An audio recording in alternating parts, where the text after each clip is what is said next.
The rain hammered against the diner window like it was trying to break through, each drop a tiny fist demanding entry into the warm fluorescent glow where Lisa Hartman poured coffee with hands that wouldn't stop shaking. It was 11:47 p.m. on a Thursday in Millerton, Georgia, population 2,134, where everyone knew everyone, and secrets were supposed to be impossible to keep. But Lisa had been keeping the worst secret imaginable for 6 years, ever since she'd married Sheriff Dale Hartman and realized too late that the badge on his chest was just another weapon he used to control everything around him. The coffee pot trembled as she filled another trucker's cup, her mind replaying the conversation she'd had with her daughter Emma just 3 hours earlier, when the 6-year-old had finally found the words to describe what Daddy did when Mommy wasn't home. Lisa had listened with her heart shattering into pieces so small she'd never be able to put them back together, and then she'd done what any mother would do. She'd started planning their escape. But in a town where her husband was the law, where his deputies were his drinking buddies, where the mayor played golf with him every Sunday, where exactly could she run? The answer walked through the diner door at midnight in the form of 8 men wearing leather cuts with a patch that read, Iron Devil's Motorcycle Club, and carrying with them the smell of rain, gasoline, and something Lisa recognized as the scent of people who'd been cast out by society and had learned to survive anyway. The lead biker was a man in his mid-50s with a gray beard braided into 2 sections, eyes that had seen too much, and a gentleness in his movements that contradicted the skull rings on his fingers. His cut identified him as preacher, and beneath that, president. He took a booth in the corner, and his brothers followed, Hammer, Snake, Tiny, Wrench, Books, Reaper, and Saint, an unlikely collection of mechanics, veterans, ex-cons, and men who'd found family after their biological families had given up on them. Lisa approached their table with her order pad, and Preacher looked up at her with eyes that seemed to see straight through her carefully maintained composure to the terror underneath. Coffee all around, he said in a voice like gravel mixed with honey. And whatever pie you've got that's fresh. Lisa nodded and turned away, but Preacher spoke again. Ma'am, you all right? The question, asked with genuine concern by a stranger in a town where her neighbors had watched her bruises appear and disappear for years without saying a word, broke something fundamental inside her. No, she whispered, her voice so quiet that Preacher had to lean forward to hear it. No, I'm not all right, and I haven't been all right for a very long time. Then she walked back to the counter before he could ask anything else, before she could say the words that once spoken could never be taken back, before she could put her daughter in even more danger than Emma was already in. But Preacher was a man who'd spent 30 years reading people, first as an actual preacher in a church he'd been expelled from for asking too many questions about where the donation money really went, then as a biker who'd built a brotherhood based on the principle that the most important thing any man could do was protect those who couldn't protect themselves. He watched Lisa Hartman move through the diner, noting the way she flinched when the door opened, the way her eyes darted to the parking lot every few minutes, the way she held herself like someone waiting for a blow to fall. He saw the fading bruise on her wrist that her long sleeves didn't quite cover, the way her smile never reached her eyes, the exhaustion that went deeper than just physical tiredness. When she brought their coffee, Preacher spoke quietly so only she could hear. Whatever trouble you're in, we might be able to help. That's what we do, help people when there's nowhere else to turn. Lisa's hand shook so badly that coffee slopped onto the table. You don't understand, my husband is Sheriff Dale Hartman. This is his town, there's no help here, not for me, not for my daughter. She walked away again, but she'd said enough. Preacher exchanged glances with his brothers, and in the silent communication of men who'd ridden together for decades, a decision was made. They would find out what was happening in Sheriff Dale Hartman's house, and if what they suspected was true, they would do something about it, regardless of the cost.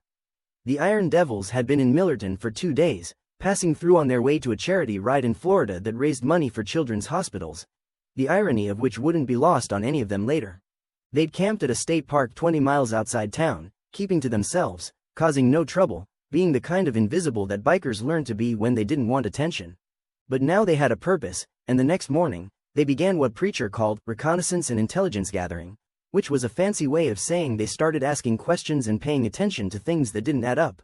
Books, who had a sociology degree from before he'd given up on the straight world, went to the public library and started reading old newspaper archives, looking for patterns.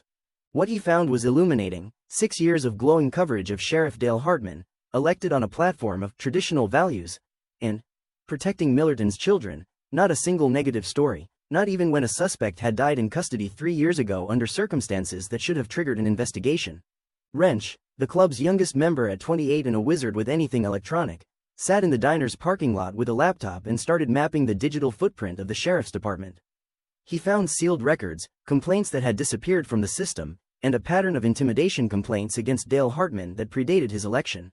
Snake and Hammer, both former military, conducted physical surveillance of the Hartman residence, a neat two-story house on the good side of town with a white picket fence and an American flag in the yard, the kind of place that was supposed to represent safety and apple pie but that they knew could hide horrors that would make combat zones look clean. On the third day, Preacher returned to the diner alone during Lisa's afternoon shift. The place was nearly empty, just one old man reading a newspaper and a teenage couple sharing a milkshake. Preacher took the same corner booth and waited. When Lisa approached, he spoke before she could take his order. "I know what your husband is doing to your daughter." The words hung in the air like a grenade with the pin pulled. Lisa's face went white, then red, then white again. She looked around frantically, as if Dale might materialize from the walls. "You don't know anything," she hissed, but her voice carried no conviction. "My daughter told me everything last Thursday night. I've been trying to figure out how to save her, but I can't go to the police because he is the police. I can't go to child services because they play poker with him every Tuesday. I can't go to a lawyer because the only lawyer in town is his cousin. I can't run because he'll find us. He's got connections in every county in Georgia, and he's told me 100 times that if I ever try to leave, he'll make sure I never see Emma again, that he'll paint me as crazy or a drug addict or whatever he needs to paint me as to keep her." The words poured out of her like water from a broken dam, 6 years of silence breaking all at once. "I've been planning to just take her in the middle of the night and drive until we hit a state line, but I don't have money, I don't have family, I don't have anything except a 6-year-old daughter who flinches when men get too close and a husband who wears a badge while he destroys her." Preacher listened without interrupting, his hands folded on the table, his expression calm but his eyes blazing with an anger that he'd learned to control decades ago but that never truly went away. When Lisa finished, he spoke quietly. "We can help you. We can get you and Emma somewhere safe, somewhere he'll never find you. And we can make sure he pays for what he's done." Lisa laughed, a sound with no humor in it. "How? He's untouchable. Everyone in this town either fears him or respects him or both. His deputies would lie for him. The mayor would cover for him. Even if you somehow got evidence, no prosecutor in this county would touch the case." Preacher leaned forward. "Who said anything about this county? We've got connections, real connections. People who owe us favors. Private investigators, lawyers who specialize in cases like this, even some federal agents who care more about justice than jurisdiction. But first, we need evidence. Hard evidence. The kind that can't be explained away or buried. Can you get that?" Lisa thought about her phone, about the recordings she'd been too afraid to make, about the medical records she'd been too scared to request, about the testimony she'd been too terrified to give. "I can try," she whispered. "But if he finds out, he won't find out," Preacher promised. "Because you're going to do exactly what you've been doing, act normal, keep your head down, give him no reason to suspect anything. Meanwhile, we're going to be building a case from the outside. And when we have enough, when everything's in place, we're going to get you and Emma out in one night, fast and clean, and then we're going to make sure that badge he's so proud of becomes the bars of his cell." The plan took 2 weeks to execute, 2 weeks during which Lisa lived in a state of terror so acute that she was surprised her heart didn't simply stop from the stress. She documented everything, took photos of Emma's bruises with her phone, recorded audio of Dale's threats, wrote down dates and times and details in a notebook she hid in the diner's storage room. Meanwhile, the Iron Devils worked with the precision of a military operation. Books contacted a friend from college who'd become a prosecutor in Atlanta, a woman who specialized in cases involving law enforcement corruption and who owed Books a favor from years ago. She listened to what they had, looked at the preliminary evidence, and agreed to take the case if they could deliver Emma and Lisa safely to her jurisdiction and if they could provide testimony that would hold up in court. Wrench hacked into Dale Hartman's personal computer, technically illegal, but as Preacher said, they were already planning to kidnap a sheriff's wife and daughter, so a little unauthorized computer access hardly moved the moral needle, and found a folder of images that made even these hardened men feel physically sick. That folder, carefully copied and encrypted, became the nuclear bomb at the center of their case. Snake and Hammer identified 3 exit routes from Millerton, planned timing down to the minute, and arranged for a safe house in Alabama where Lisa and Emma could stay while the legal machinery ground into motion. Tiny, the club's sergeant at arms and a man who stood 6'6" and weighed 300 pounds of muscle, appointed himself Emma's personal bodyguard for the extraction. Nobody was getting to that kid while he was breathing. And Preacher coordinated everything, making sure every piece fit together, knowing that they'd only get one shot at this and that failure would mean Emma spending the rest of her childhood in hell.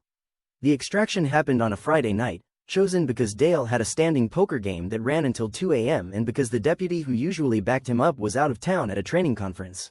Lisa finished her shift at the diner at 11 p.m., drove home like she did every night, put Emma to bed like she did every night, and waited. At 1:15 a.m., she received a text message from a number she didn't recognize. Now. She went to Emma's room, woke her daughter gently, and whispered, "Baby, we're going on an adventure. We have to be very quiet, okay?" Emma, who'd learned to be quiet in so many worse circumstances, simply nodded and took her mother's hand. They went down the stairs, avoiding the third step that creaked, past the living room where Dale's empty beer cans sat on the coffee table, out the back door that Lisa had left unlocked. The night was cool and moonless, perfect for disappearing. In the alley behind the house, 8 motorcycles waited with their engines off, pushed into position silently. Preacher helped Lisa onto his bike while Tiny lifted Emma like she weighed nothing and secured her in front of him with straps they'd modified specifically for this purpose. "Hold on tight," Tiny told Emma. "We're going somewhere your daddy can't follow." Then the engines roared to life all at once, a thunder that shattered the suburban quiet, and they were moving, 8 bikes carrying 2 refugees toward something that might be freedom. They rode through the night, maintaining legal speeds but never stopping, taking back roads that Dale wouldn't think to check for hours. By dawn, they were in Alabama. By mid-morning, Lisa and Emma were in the safe house, a small apartment above a mechanic's shop owned by a retired biker who asked no questions and kept a shotgun by the door. The Atlanta prosecutor arrived that afternoon with a child psychologist and a detective from a special victims unit. Emma's testimony was taken with extreme care over 2 days, and when it was combined with Lisa's documentation, Wrench's digital evidence, and statements from the Iron Devils about what they'd observed, the case was ironclad. The prosecutor moved fast, getting an emergency warrant from a federal judge on the grounds that local authorities were compromised. On Tuesday morning, 1 week after Lisa and Emma's disappearance, FBI agents arrived in Millerton with arrest warrants for Sheriff Dale Hartman on charges of child sexual abuse, possession of child pornography, witness intimidation, and half a dozen other counts that would ensure he never saw freedom again. They arrested him at his office, in front of his deputies, taking his badge and gun and dignity all at once. His protests that his wife had kidnapped his daughter fell on deaf ears when agents showed him the evidence they had. His threats about his connections meant nothing when those connections learned what he'd been doing and ran for cover. His claims of innocence shattered against the recorded voice of a 6-year-old girl describing in heartbreaking detail what Daddy did when Mommy wasn't home. The trial took 8 months, during which Lisa and Emma lived under assumed names in a city 4 states away, starting over with assistance from victim services and pro bono therapy that began the long process of healing wounds that would never fully close but might at least stop bleeding. The Iron Devils visited once a month, always calling ahead, always bringing gifts for Emma, books, toys, a teddy bear that Tiny had sheepishly admitted to picking out himself. They became uncles of a sort, these dangerous-looking men with their leather and their scars and their absolute, unwavering commitment to protecting this one small girl who'd had the courage to tell the truth. Emma learned their names, learned their stories, learned that sometimes the people who look the scariest are the ones who care the most. She drew pictures of motorcycles and gave them to Preacher, who kept every single one in a folder he carried in his saddlebag. She asked Tiny to teach her to be strong, and he showed her that strength wasn't just physical, it was the strength to speak up when speaking up was terrifying, the strength to trust when trust had been broken, the strength to keep living when living hurt. When the verdict came down, guilty on all counts, 240 years without possibility of parole, Lisa called Preacher and cried so hard that she couldn't speak for 5 minutes. "Thank you," she finally managed. "Thank you for believing us. Thank you for risking everything. Thank you for being the only jury that mattered." Preacher's response was simple. "That's what we do, Lisa. We ride for those who can't ride for themselves." The story didn't end there, though the legal portion did. The Iron Devils became something different after Millerton. They'd always helped people, but now they had a specific mission. They created a network, connecting with other motorcycle clubs across the Southeast, sharing information about children at risk, about law enforcement corruption, about gaps in the system where predators could hide. They raised money for organizations that supported abuse survivors, participated in awareness campaigns, and became unlikely advocates in a world that had always viewed them as outlaws. Preacher gave interviews to journalists who'd initially been skeptical but who came away convinced that heroism doesn't always look like what we expect it to look like. Books wrote an article about systemic failures in rural law enforcement that was published in a legal journal and cited in congressional testimony. Tiny became a volunteer with a program that taught self-defense to at-risk children, his massive presence ensuring that every kid who walked into his class felt immediately safer. And the club as a whole embraced an identity they'd always had but never formally acknowledged. They were the Night Riders, the ones who showed up when the system failed, when the people who were supposed to protect instead became predators, when the law became the problem instead of the solution. They didn't do it for recognition or gratitude or to improve their public image.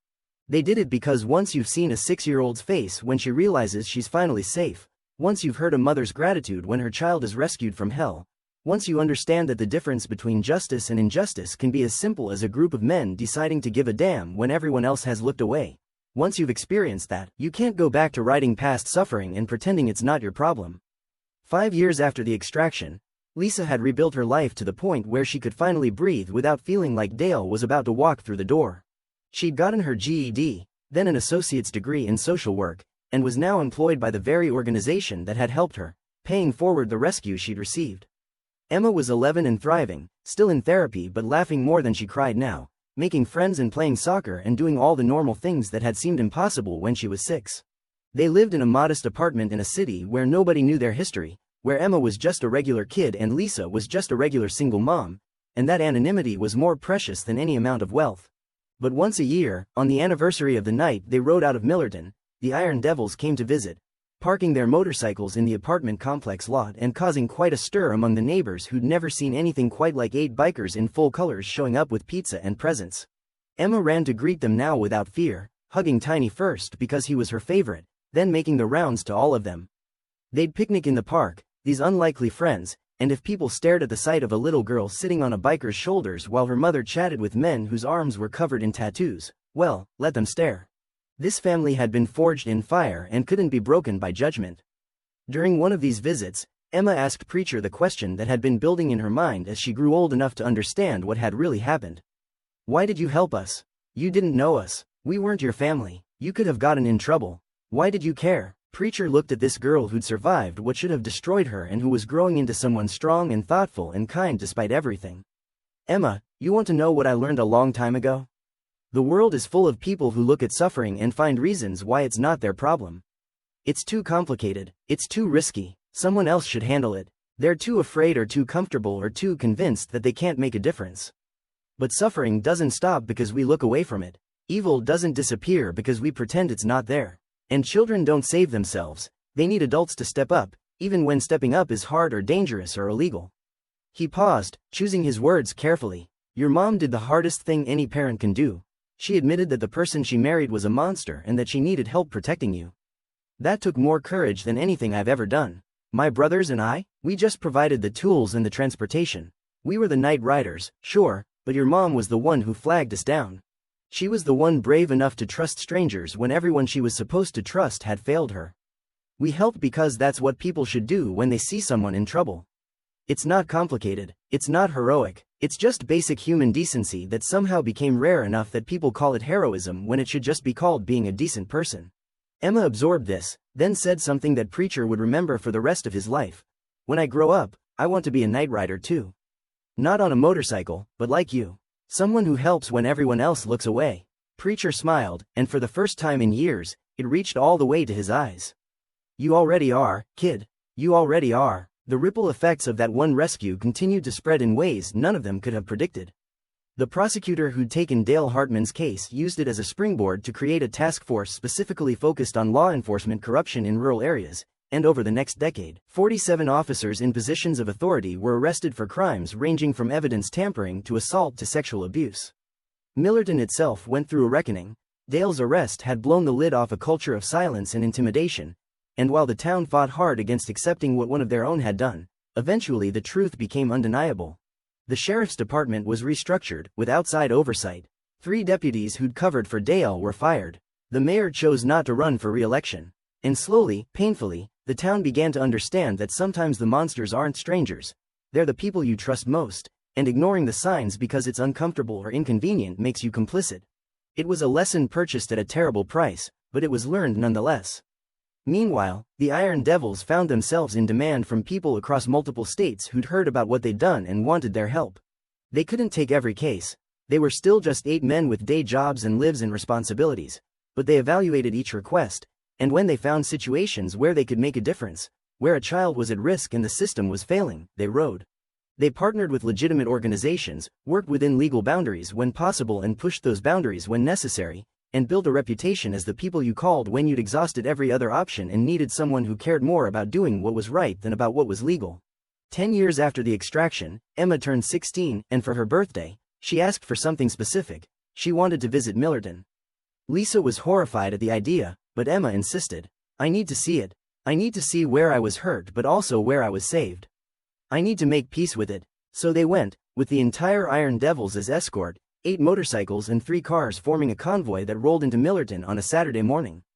The town had changed, new sheriff, new mayor, new businesses that had no connection to the old power structure.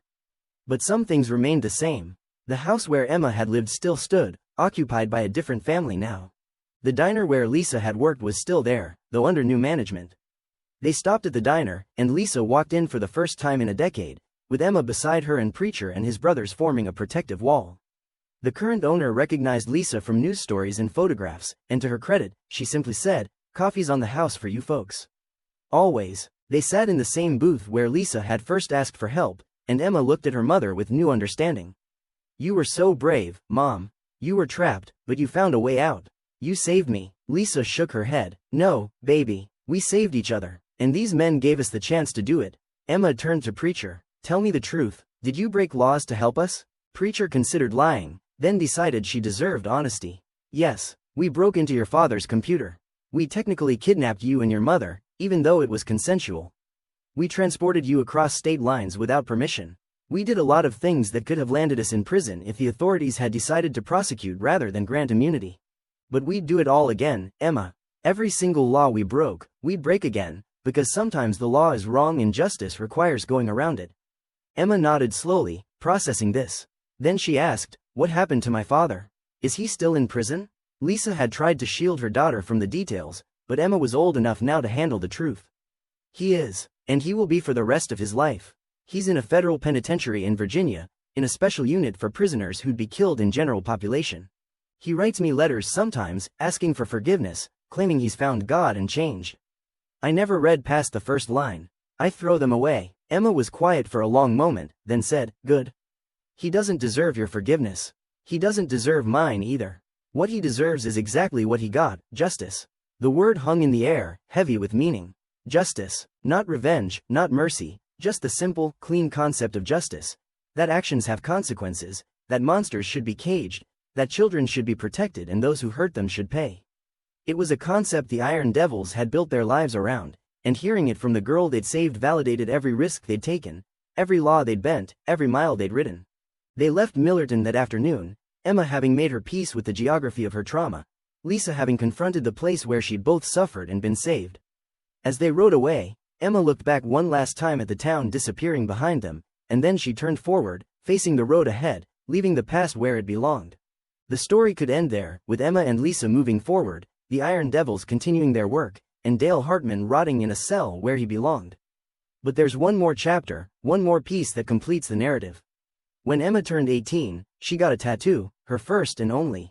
It was on her left shoulder blade, where her father would never have been able to see it, a design she'd worked on for months with a tattoo artist who understood its significance. The design showed 8 motorcycles riding toward a sunrise, and above them, in elegant script, the words, "Night Riders, the family you choose."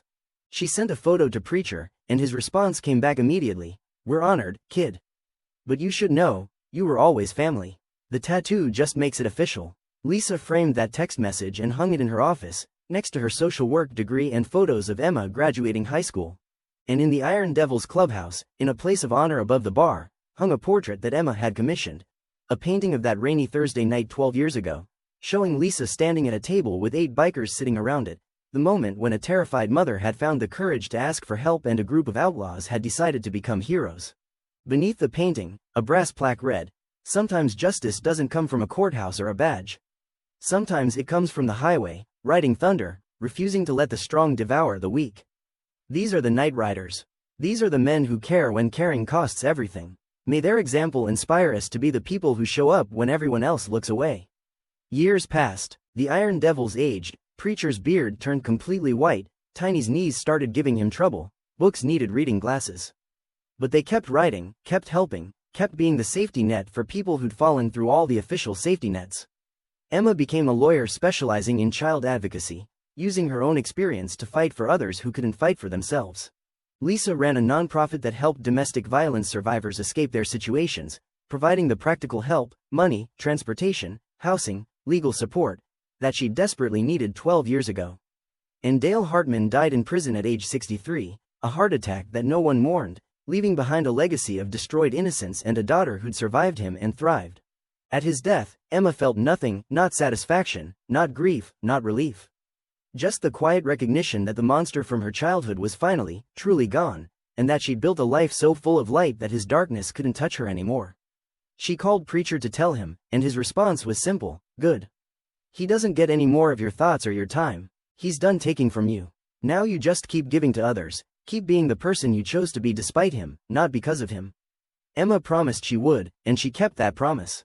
The final scene of this story takes place 20 years after that rainy Thursday night, in a park in Atlanta where a benefit concert was being held to raise money for organizations that supported abuse survivors. On stage, a country music star who'd been rescued from a similar situation as a child was performing, and in the crowd, standing near the front, were Lisa and Emma Hartman, Preacher and his brothers from the Iron Devils, and dozens of other people whose lives had been touched by the work these men did. The song was about finding light in darkness, about the people who reach down to pull you up when you're drowning, about the families we build when our biological families fail us. As the final notes faded and the crowd erupted in applause, Emma turned to Preacher and shouted over the noise, "You know what the best part of all this is?" "What's that?" Preacher shouted back. "That little girl in Millerton who thought she'd never be safe. She's standing here right now, surrounded by people who love her, doing work that matters, and she's happy. That scared woman who poured coffee while her world crumbled? She's here too, stronger than she ever imagined she could be. And those 8 bikers who everyone thought were criminals? They're standing here as heroes, even if they'd never call themselves that. The bad guy is gone, the good guy's won, and the story has a happy ending." How often does that actually happen? Preacher smiled, that rare full smile that transformed his entire face. "Not often enough, kid. But when it does, it makes all the hard miles worth riding." The concert continued, the night deepened, and eventually, the crowd began to disperse. The Iron Devils mounted their bikes, and Lisa and Emma stood watching them prepare to leave, these men who'd changed everything. "See you next month?" Lisa called. "Wouldn't miss it," Preacher called back. Then engines roared, and 8 motorcycles pulled out into the Atlanta night, their taillights disappearing into traffic, the night riders heading home after another day of being exactly who they'd always been, not outlaws or criminals or troublemakers, but men who understood that sometimes the most important thing you can do is show up for someone who has nowhere else to turn, someone who needs justice when justice seems impossible, someone who needs to know that they're not alone in the darkness. They rode for that little girl in Millerton and for every child like her. They rode for the mothers who couldn't escape alone and the families being destroyed by monsters wearing human faces. They rode because someone had to, and they decided years ago that they would be those someones, regardless of cost or risk or reputation. They were the night riders, the jury of last resort, the men who delivered justice on 2 wheels when every other system failed. And somewhere out there in the darkness, another person was facing an impossible situation, trapped between a monster and a system that wouldn't help. And when that person's desperation finally overrode their fear, when they finally reached out for help, the night riders would be there, engines rumbling, ready to ride once more into the gap between law and justice, ready to be the difference between survival and destruction, ready to prove once again that sometimes the heroes don't wear badges, sometimes they wear leather and ride steel horses through the rain, carrying hope to those who have none left, and refusing to let evil win just because it's wearing a uniform.